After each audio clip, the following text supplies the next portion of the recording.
Bueno, qué lindo. Muchísimas gracias, muchísimas gracias. Mucho, mucho amor, que es lo que falta y tanto, así que solo agradecimiento.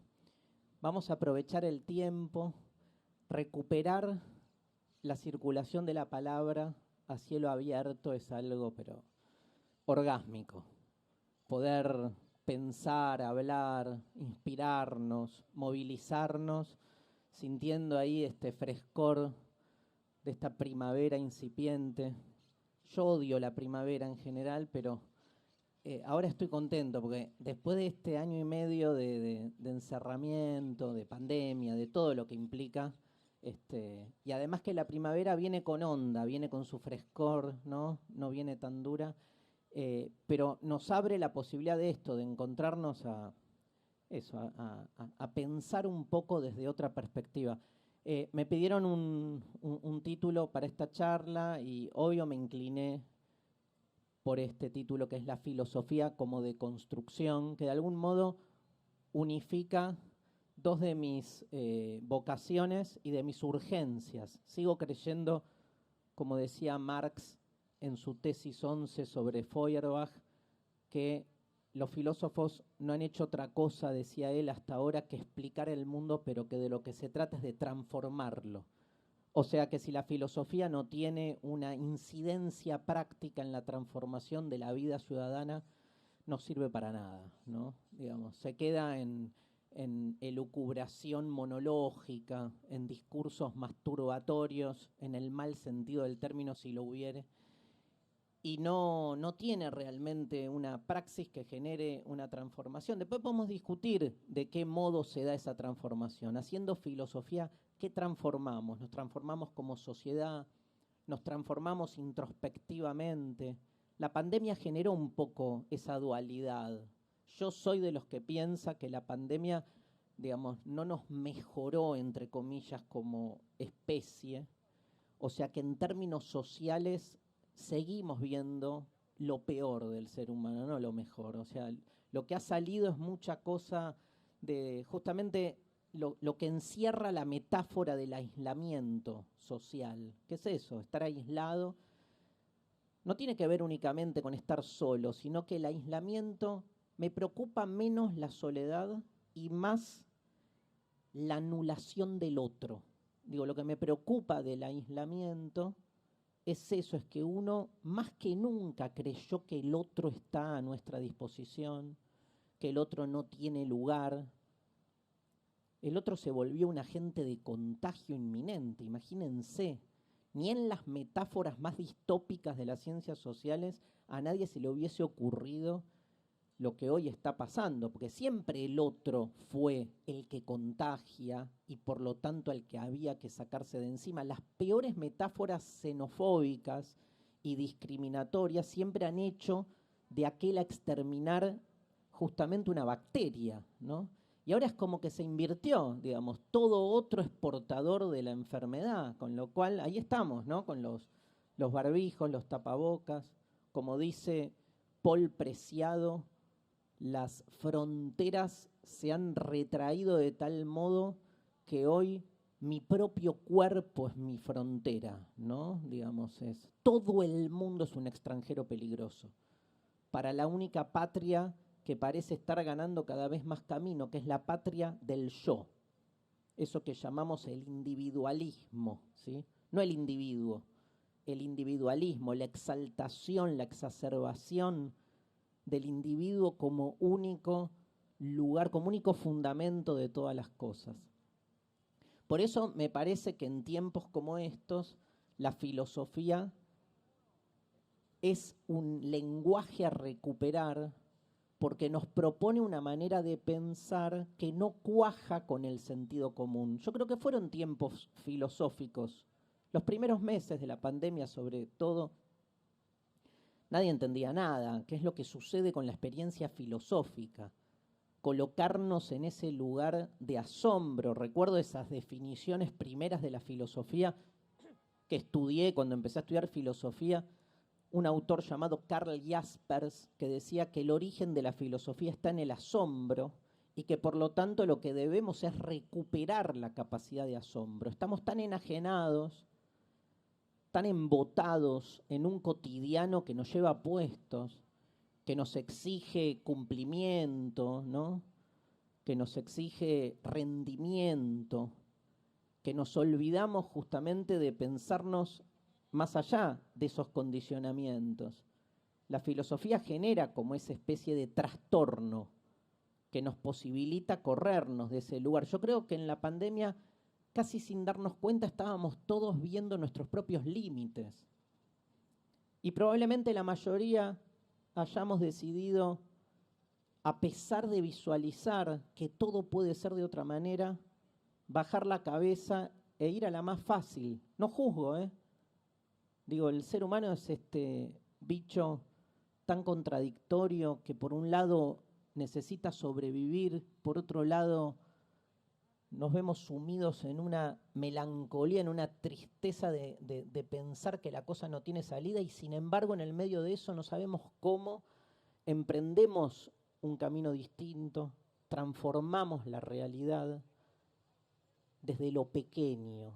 Entonces digo, hay una primera lectura que tiene que ver con que me parece que la pandemia en términos sociales nos colocó en un lugar más jodido, ¿no? Casi como que transparentó lo que ya éramos, eso.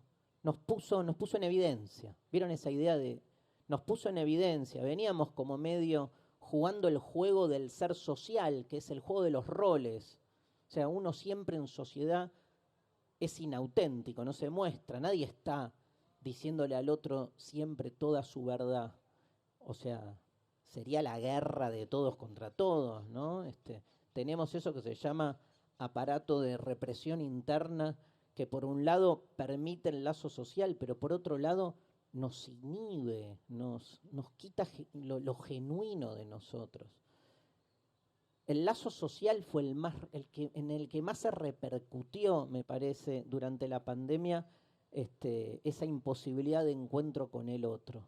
Pero creo que aunque en términos sociales todo fue de algún modo en degradé, creo que a nivel personal, a nivel existencial, probablemente muchos de ustedes hayan tenido una experiencia filosófica frente a la pregunta de ¿qué es esto? ¿Qué es esta experiencia del tiempo de la que no estoy acostumbrado? ¿Qué es esta experiencia del espacio? Digo, la sola ausencia de presencialidad en las aulas o en los lugares de trabajo nos colocó en una relación distinta con el espacio, totalmente desacostumbrada para nosotros. ¿Qué es el adentro y el afuera hoy? ¿No? Ahora se está abriendo, decimos se está abriendo, y sin embargo hay algo que se desquició de esa experiencia del orden tanto espacial como temporal. Quedó fuera de quicio, fuera de eje. Cuando el tiempo queda fuera de quicio, cuando la experiencia del tiempo es otra, cuando no entendemos bien qué día de la semana es, algo de la productividad colapsa también, porque nosotros estamos acostumbrados a pensarnos en términos productivos y la productividad es una relación entre nuestro trabajo y el tiempo, pero no es un tiempo genuino, es el tiempo en el que nos vemos arrojados, el tiempo del aula, ¿no? Yo di clase infinidad de años, el tiempo del aula, que es hay que empezar ahora a engancharse con la clase, ¿no? Y ni hablar cuando lograba que alguien se enganchara con la clase, que toca el timbre y la clase se termina, el dispositivo ordenador que acomoda, encorseta y obviamente disuelve nuestro deseo, porque es ese deseo de lo que nos cuesta a los docentes que una clase se erotice, tenga onda, y cuando medianamente lo lográs, ¡tuc!, tocó el timbre. Y el timbre lanza a todo el mundo, obviamente, afuera. Pero hay algo ahí en la estructura, pero es la misma estructura que nos sucede, no sé, en el matrimonio. Dije matrimonio y todo el mundo como que prestó especial atención. Veo las cabezas. Pero es de nuevo las instituciones que van como contorneando, conformando algo que todo el tiempo, sin embargo, busca sobrepasarse. Ahora hay que amar, ¿no? Es tal vez la peor forma del amor, la coacción. Este es el momento para estar juntos. Y no es el momento en el que decidimos o algo nos pasó o algo sucedió o se cruzó una mirada indebida, que es la única mirada erótica que buscamos, la indebida, la inconveniente, la incalculable. Pero el dispositivo institucional te exige, ¿no? Ese es el tiempo en el que vivimos, el tiempo en el que amamos, el tiempo en el que damos clase o estudiamos, el tiempo en el que trabajamos. El tiempo es una gran maquinita que dispone por nosotros. Y nosotros tenemos como que acudir a él, a lo que esas molduras exigen de nosotros. Y el amor y el deseo y las ganas, ¿no? ¿Qué son las ganas? ¿Qué palabra esa? Tener ganas, ¿no? Que algo... Yo me peleé a ñares en la escuela con eso, o sea, siempre tuve el mismo, acá hay un montón de gente de la comunidad educativa, siempre tuve la misma paradoja, que es que tenía estudiantes muy copados con la filosofía, pero afuera del aula. El aula los deserotizaba totalmente, era como, no me puedo dar el lujo ni mostrarme copado en la escuela, porque es como un lugar estructurado casi de modo expulsivo para el deseo, pero no es que el deseo no está. Y entonces era fascinante, me acuerdo que durante años preparé a mis estudiantes para las Olimpiadas de Filosofía, que las hacíamos en paralelo, y era hermoso todo lo que sucedía afuera del aula. El aula parecía que algo enajenaba, pero pasa lo mismo con todo, con el dispositivo, saben ustedes tanto o más que yo, el dispositivo institucional del matrimonio genera exactamente lo mismo. Se va como percutiendo algo, ¿no? Se va como desangrando. Hay algo que se va perdiendo porque la forma le gana al contenido y la forma nunca exacerba, nunca potencia, disminuye, roba, expropia algo de esa energía que empieza a perderse. Y uno quiere, como la filosofía plantea, recuperar la capacidad de asombro en el matrimonio, en las parejas, lo que sea. Uno está todo el tiempo diciendo, ay, ¿te acordás esos primeros momentos? Es como recuperar ese momento donde todavía no estábamos atravesados por, llámenlo como quieran, la rutina, la administración doméstica del hogar, que nos domestica, básicamente. Entonces le quita justamente ese candor que en algún lugar se nos va. Y es eso, besarnos como las primeras veces, ¿no? Es eso, a veces uno como que se da cuenta que es por ahí. Como nos damos cuenta con la filosofía es eso. Y creo, cierro esto, creo que en la pandemia algo de eso nos pasó, porque de repente nos vimos descalabrados. O sea, descalabrado significa el martillazo de Nietzsche. Nos vimos de repente frente a una realidad que nos dimos cuenta que no está funcionando bien. ¿Qué quiero decir con esto? Qué loca la romantización del momento previo a la pandemia. Como, qué horror todo lo que está pasando. A partir de febrero o marzo del 2020 se paralizó el mundo. Queremos volver al mundo tal como era antes. Yo no.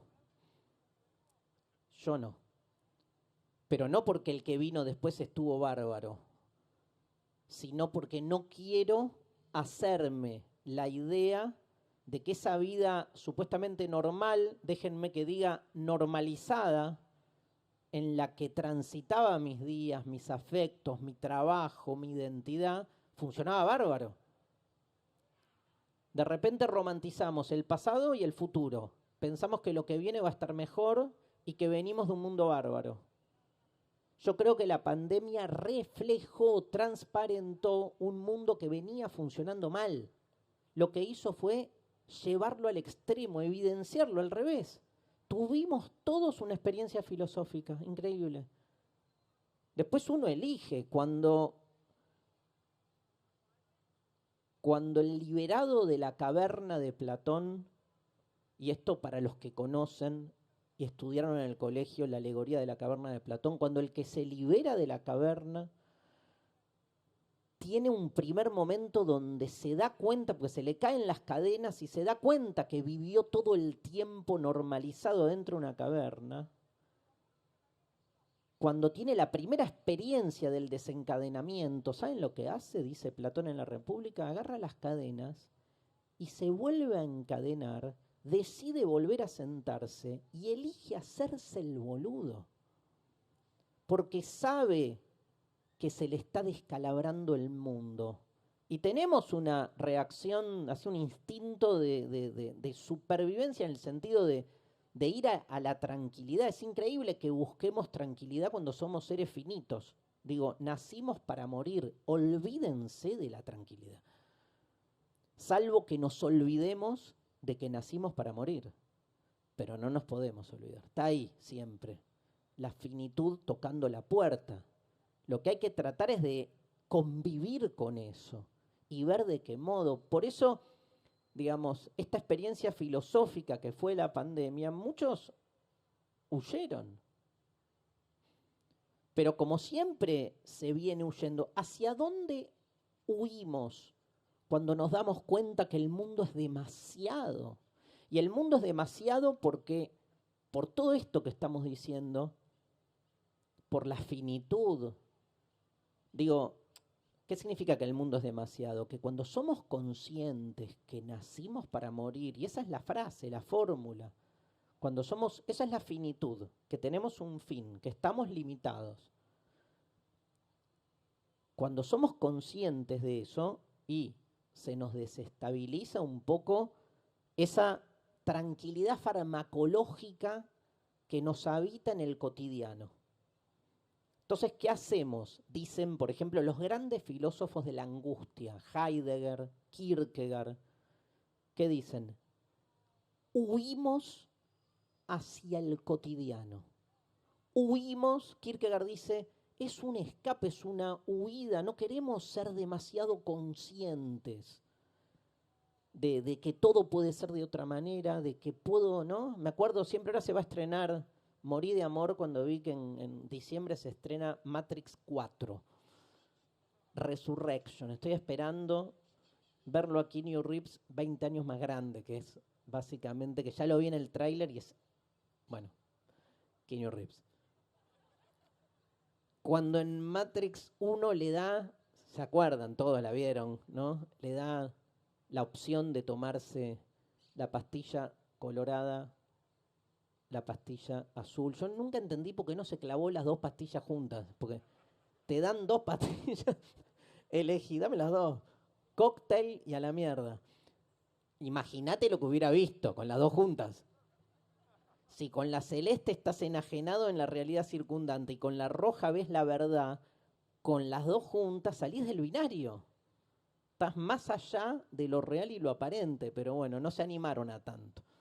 Yo le escribí a Lana Wachowski y le dije, a ver si cambiamos el guión, voy a ver si me hizo caso. Pero es esta idea de que realmente, digamos, nada, uno todo el tiempo está con la posibilidad de decidir. Aunque sepamos que la decisión puede ser provisoria, aunque sepamos que a veces dura un poco, pero uno decide si se quiere quedar adentro de la caverna o arriesga. No está de moda arriesgar, gente. No está de moda. Está de moda el conservadorismo, claramente. Entonces, es doble el impulso que tenemos que tener, pero el riesgo siempre vale. Hoy veníamos en auto y teníamos la encrucijada de agarrar un camino u otro porque, digamos, y elegimos el riesgo y llegamos bien. No importa, una pavada, pero estaba en el momento que estábamos ahí en el auto y surgió, yo dije, uy, justo voy a hablar del riesgo hoy. Y obviamente no me iba a cagar en esa elección porque iba a contradecirme con todo lo que iba a decir. Y arriesgamos y salió bien. Y a veces no sale bien. El riesgo no tiene que ver con el resultado. No se arriesga para ganar, se arriesga para arriesgar, para tener otra adrenalina en la vida. Va más allá de eso, ¿sí? No se lucha para ganar, a veces se gana, a veces se pierde, se lucha para luchar, porque te construís una subjetividad en el mundo donde sos un militante, o sea, estás luchando. Estás todo el tiempo luchando, significa estás todo el tiempo incómodo. Hay algo de esa realidad que te incomoda. Nadie que haga filosofía, y es algo que a mí me pasó desde que tuve, digamos, esa especie de conciencia filosófica que me agarró de muy chico, 5 o 6 años, empecé a tener esas ideas. Nadie, estas ideas, nadie que estudia filosofía, que se dedica a la filosofía o que haga filosofía, como probablemente les esté pasando ahora si me están escuchando, nadie alcanza la felicidad. La filosofía no te hace feliz. La filosofía cuestiona los parámetros de felicidad hegemónicos. La filosofía no te sirve para ser mejor persona. La filosofía cuestiona por qué todo tiene que servir para algo. Y ni hablar la idea de lo que es ser una mejor persona.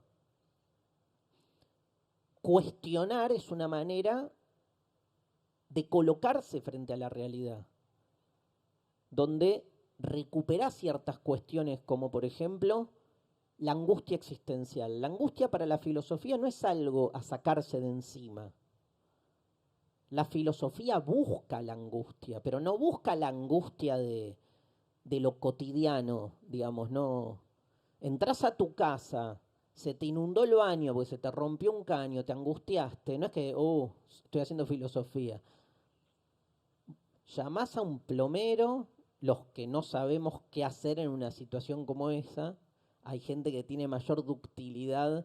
En mi caso, me agarra la desesperación y empiezo a llamar a todo el mundo para que te resuelva ese problema cotidiano. Hay un problema cotidiano. Se te rompió el caño, necesitas resolverlo. El problema busca una solución. Eso es una angustia cotidiana. Las angustias cotidianas se resuelven. Las angustias existenciales no se resuelven. Es al revés.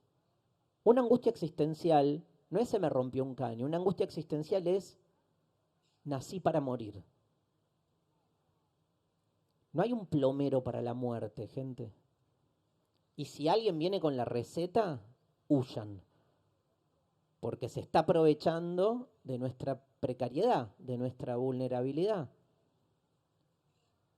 Las angustias existenciales nos plantean problemas que no tienen respuesta, como la del caño.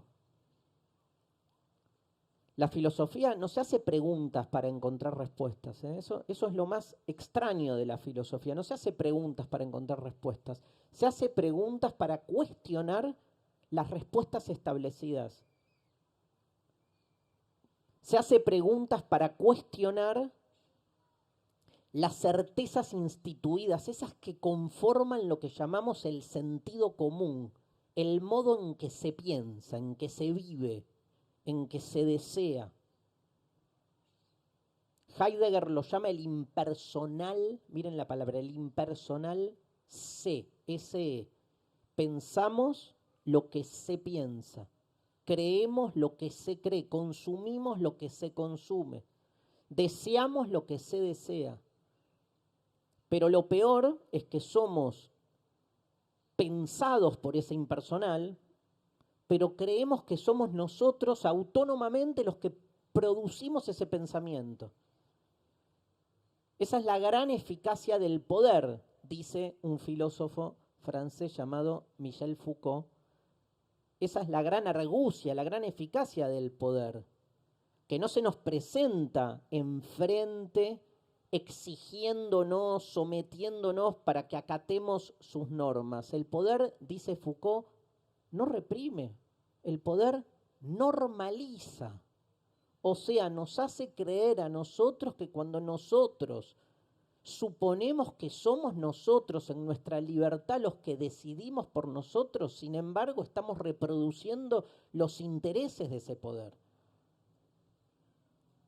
El poder más eficiente, por lejos, es el que no se ve, el que opera de modo oculto, pero oculto en el sentido de que nosotros reproducimos sus intereses en nuestras formas de relacionarnos con lo normal.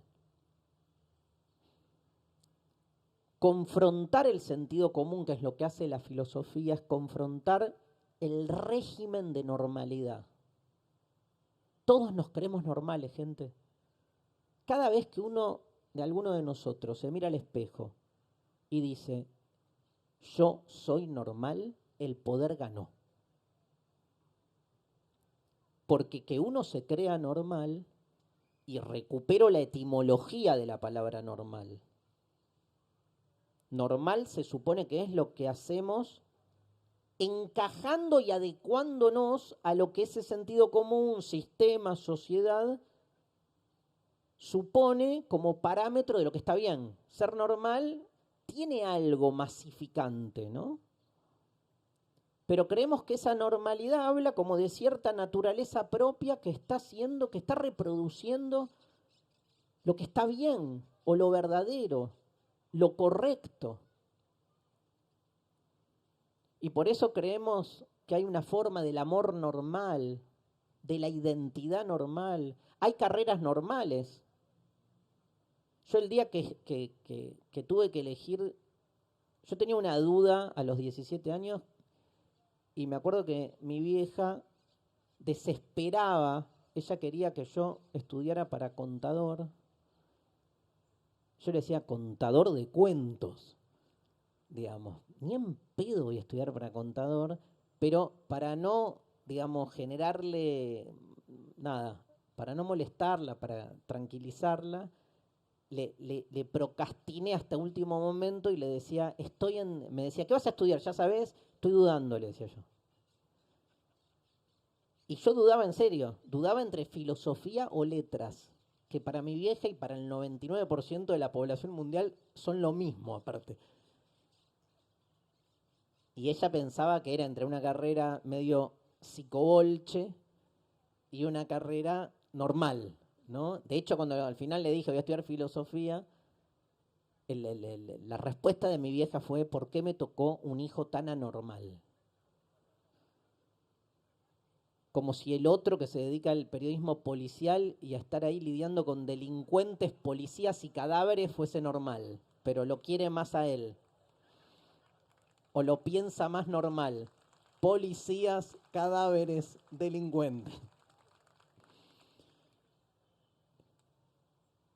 Y me traumó mi vieja.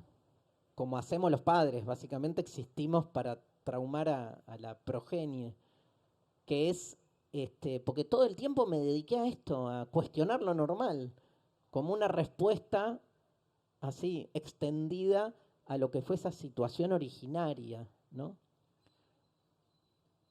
Normal, gente, cuentita fácil, viene de norma, etimológicamente. Normal viene de norma. O sea, lo único que tiene de normal ser normal es estar aplicando las normas instituidas. Ahora, ¿quién dice que esas normas son las normas reales, las verdaderas? Son las normas impuestas. Lo que tenemos de normal es casi un acto de sumisión. O sea, ser normal es ser sumiso a la reproducción de esas normas, que son las normas que alguien las puso. Y para algo, y con un interés, y con determinado tipo de orden. Entonces, lo que me parece importante ahí es ver que la filosofía se pelea todo el tiempo con esas condiciones de normalidad, ¿no? Y la pregunta filosófica nos coloca en un lugar anómalo. Si ustedes entran a... me voy a poner la campera porque tengo frío. ¿Me aguantan un minuto?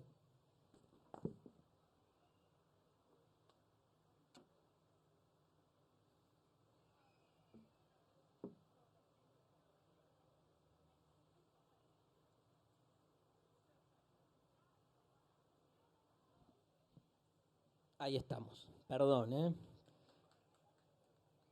¿Qué aplauden? ¿Una campera?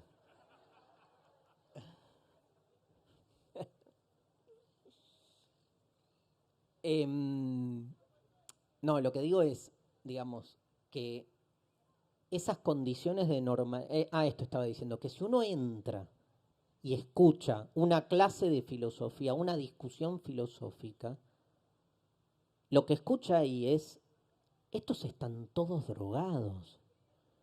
O sea, mi vieja cuando me decía, ¿por qué me tocó un hijo tan anormal?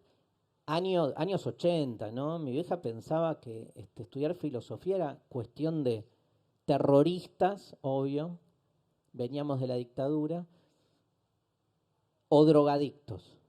Me decía, ¿vas a estudiar filosofía y letras? Terrorista, ¿no? Porque aparte, así, no había argumento. Terrorista, drogadicto. Yo me acuerdo que le decía, bien, igual las dos juntas no. Porque te imaginas, le decía, un terrorista drogado, digamos, no.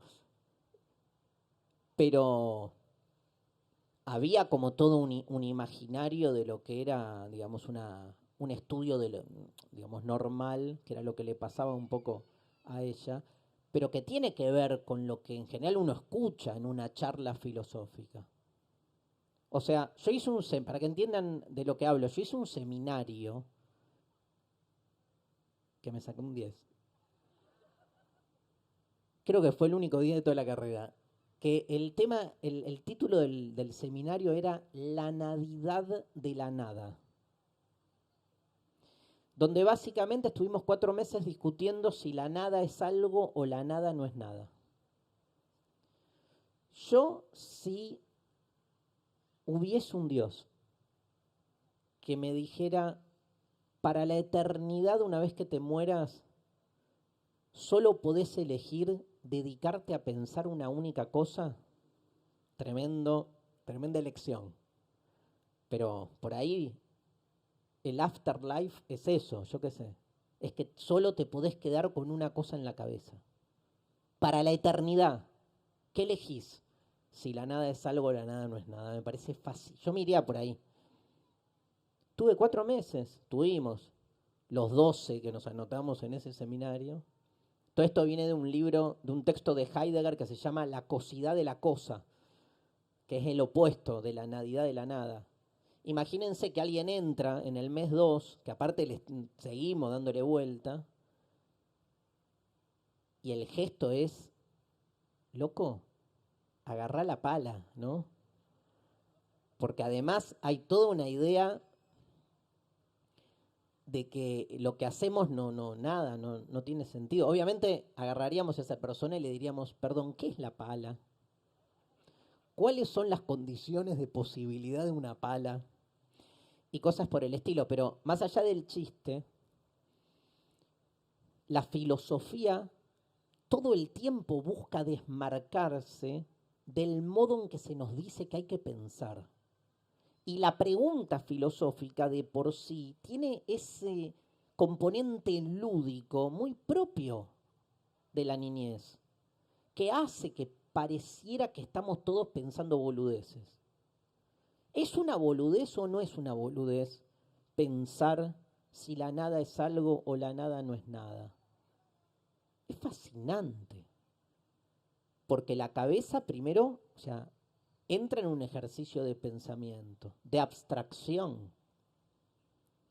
Yo me acuerdo cuando, ahí vuelvo a la nada, pero me acuerdo cuando terminé el secundario, me acuerdo la profesora Juan, se llamaba de apellido, la profesora Juan, que me dio la última evaluación de matemática.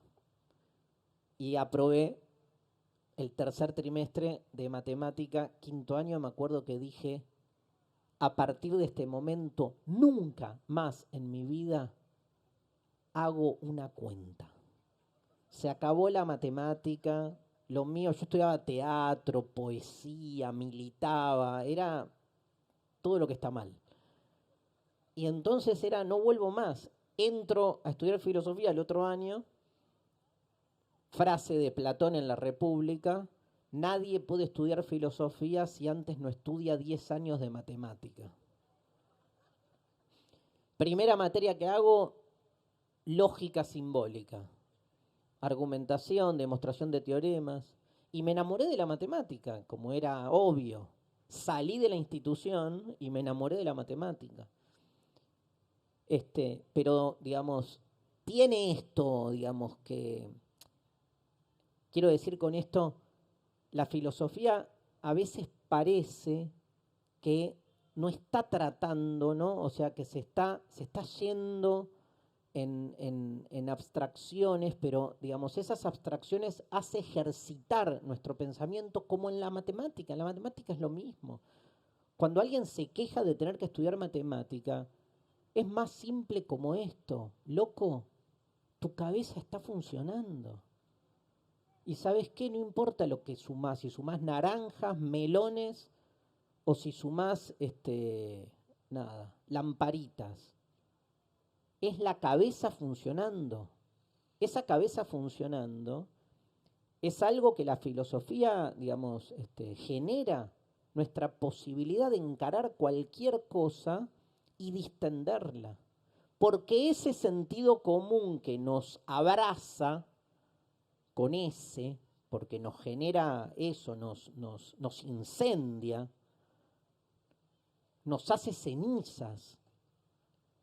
Lo que busca justamente es que no pensemos. Lo que hace es inhibir lo que el pensamiento tiene de vida, lo que el pensamiento tiene de deseo, pero también tiene de contradicción, de riesgo. Todo te lo dan servido.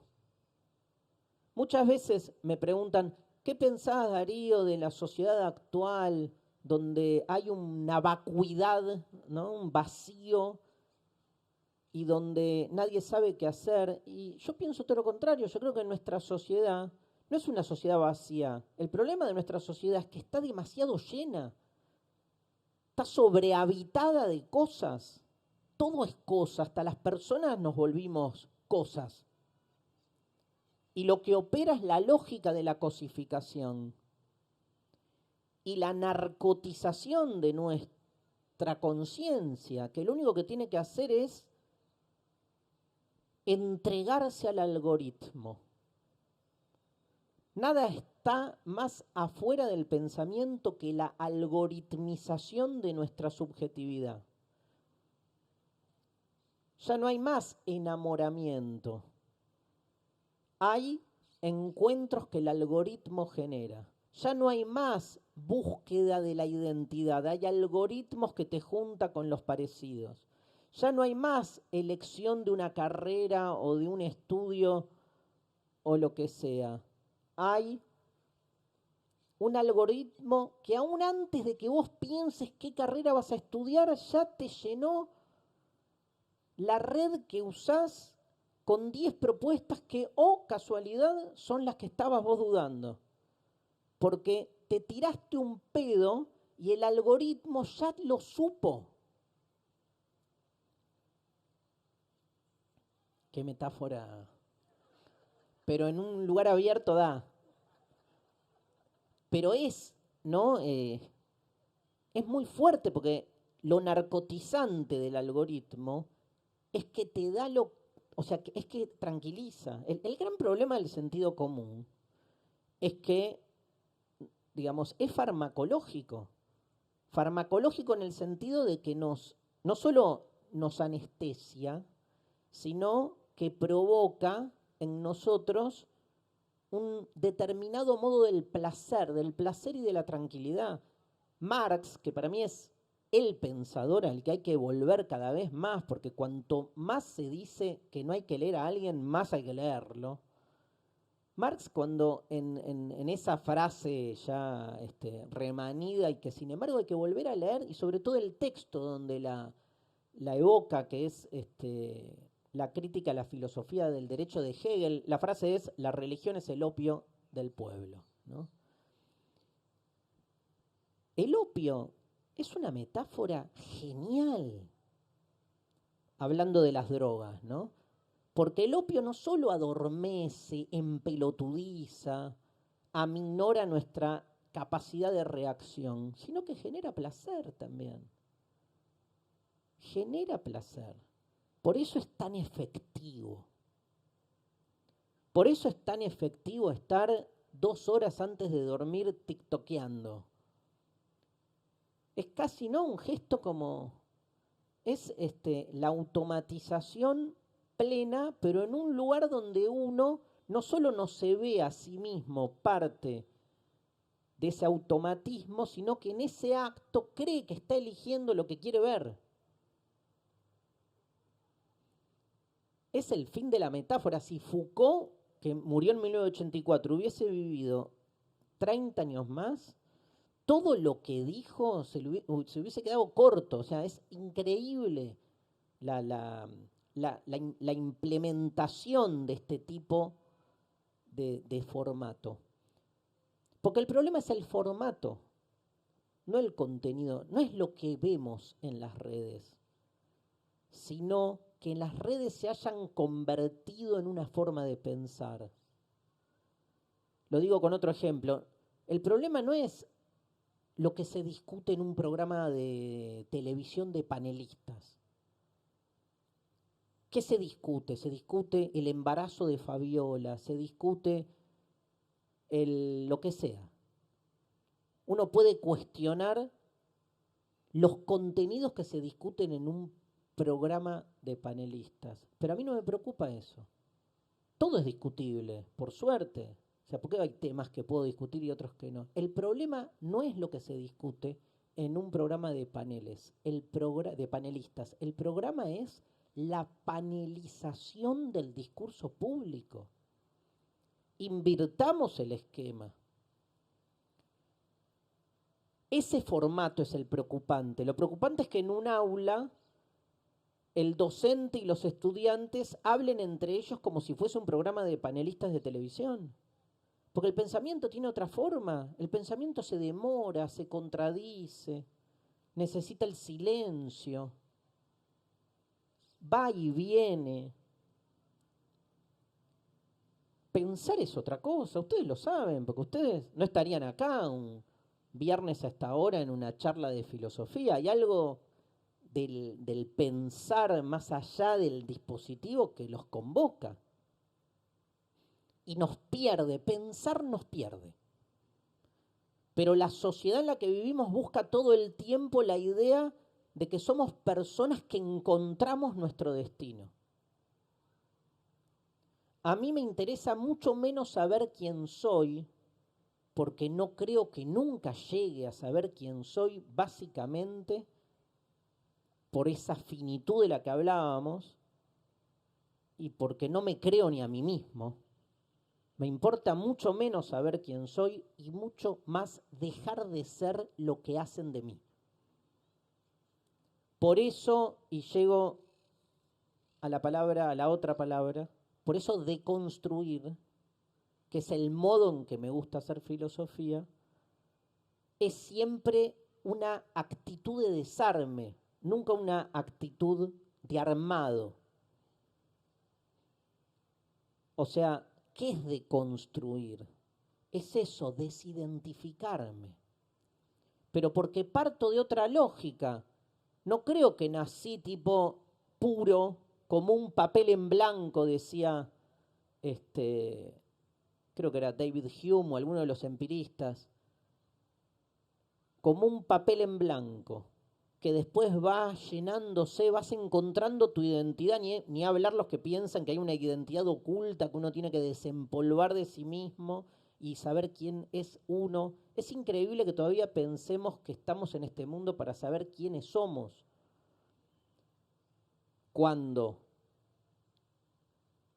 somos por un hecho absolutamente fortuito, ¿no?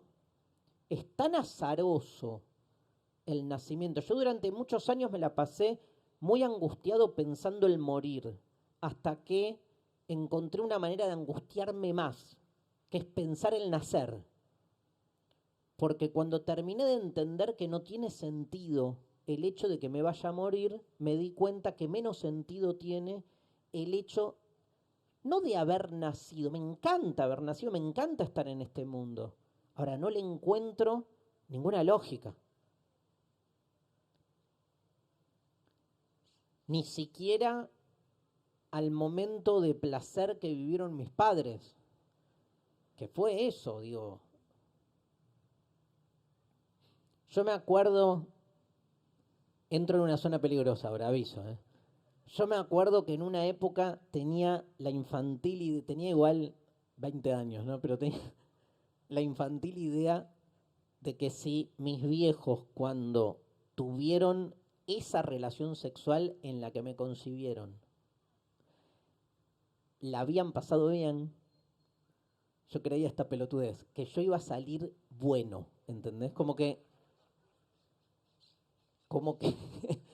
mi lugar en el mundo estaba predeterminado por la eficacia orgásmica de mis padres. Y fui y les pregunté. Porque a los 20 era, ¿se acuerdan? Psicobolche, desfachatado. Entonces fui, me acuerdo que le dije a, primero a mi viejo, le dije, ¿vos te acordás? Porque ustedes decidieron tenerme. ¿Te acordás cómo fue? Mi papá me miró, me dijo, ni idea, ni idea. Poner un poco de onda, viejo, mentime. Y fui a mi mamá y le dije, ¿y vos te acordás cómo fue? Obvio, me dijo mi mamá. Fue increíble, mi vieja que es Mirta Legrand. Fue increíble, claro, ella quería simplemente demostrar que ella es la causa de lo que soy yo. Entonces fui yo, que fue increíble. Pero el nacer es fascinante. Más cuanto más ciencia uno lee, más se da cuenta de lo azaroso, lo fortuito. Un segundo después, y nada, era contador. Es una cuestión de un segundo, ¿entendés? O hay que creer realmente que hay un titiritero infinito que está ahí urdiendo el destino de todos, aburridísimo, pero ponele. Deconstruir es básicamente una afrenta contra el sentido común. Es una palabra que introduce Jacques Derrida, un filósofo francés a fines de los años 60. Resignifica un término de Heidegger. Heidegger hablaba de destrucción de la metafísica, no importa. Lo que hace Derrida es traducir el término, pero cambiarlo, porque le parecía muy duro, porque no es destruir, justamente, deconstruir no es destruir, es desarmar. ¿Qué se desarma? Algo que hasta ese momento se presenta como único.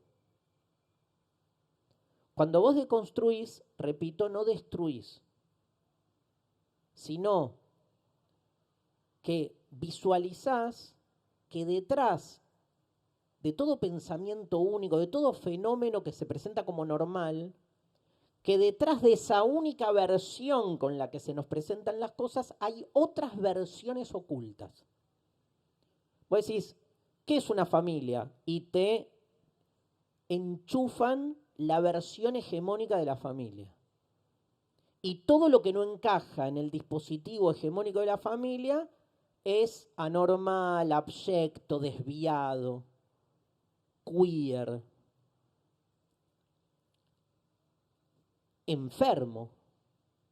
Porque además el sistema de normalidad sabe cómo excluir.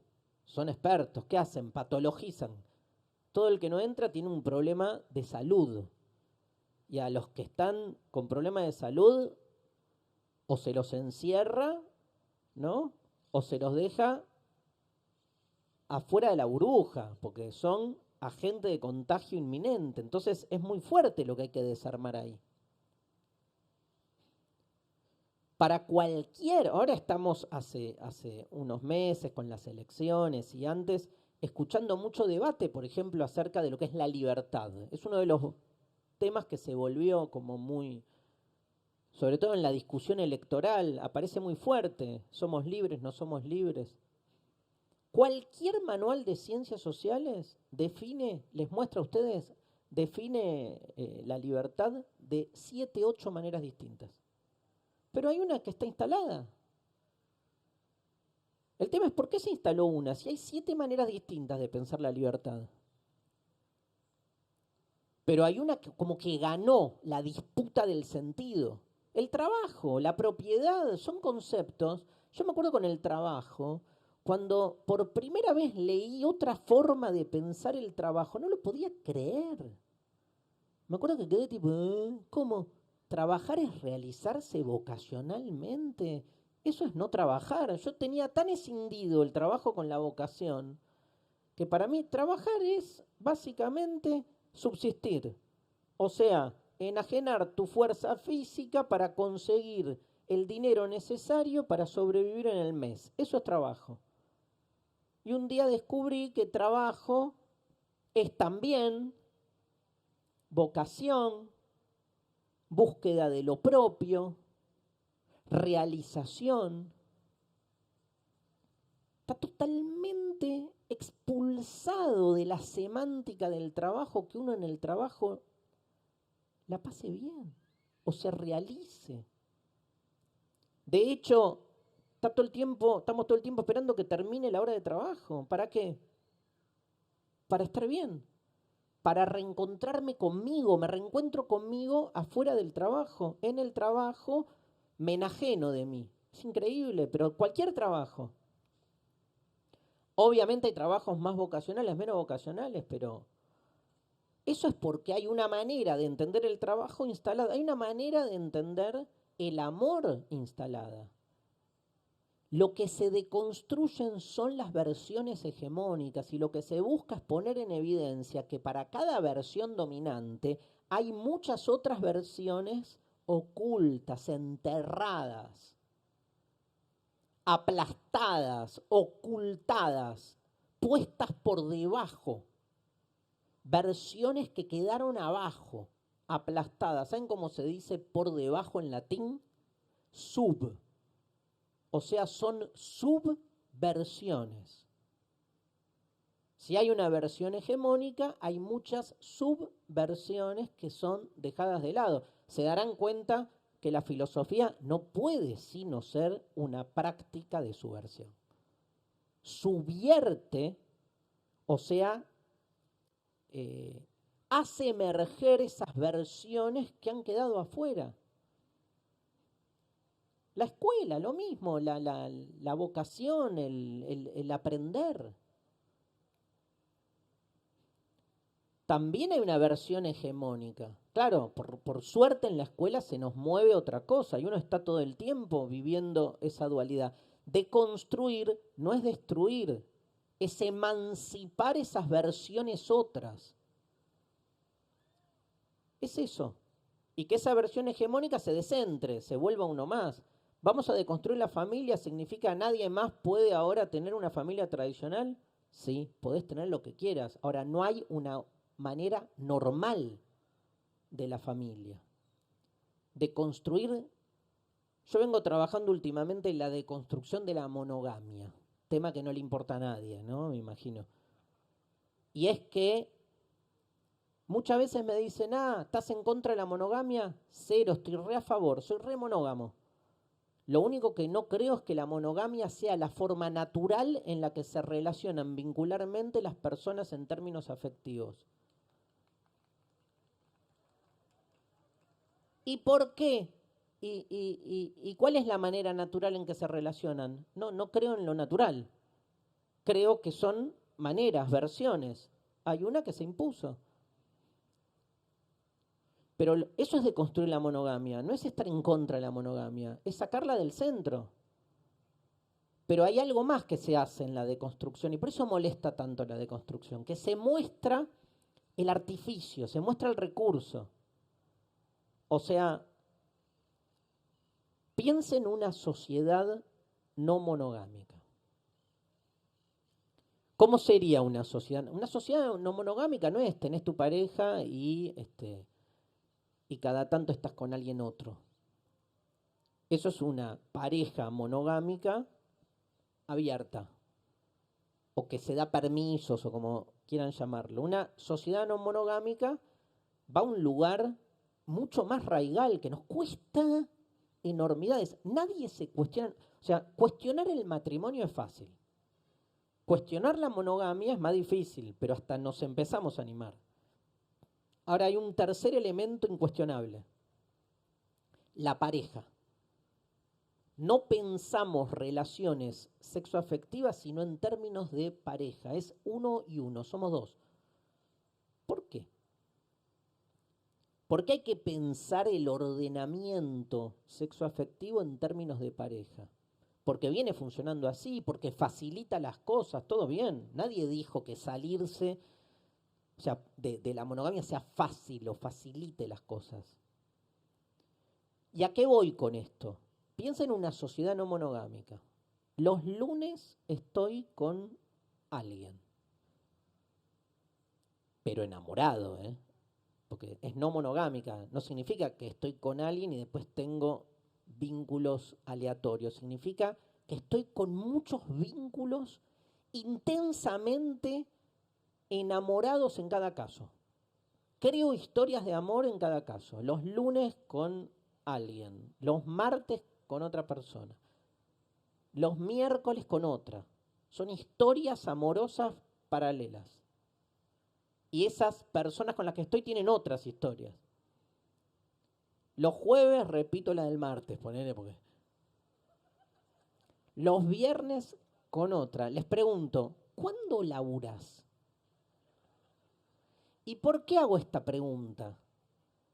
Porque entonces me doy cuenta de algo que estaba siempre presente y que la deconstrucción pone a la luz.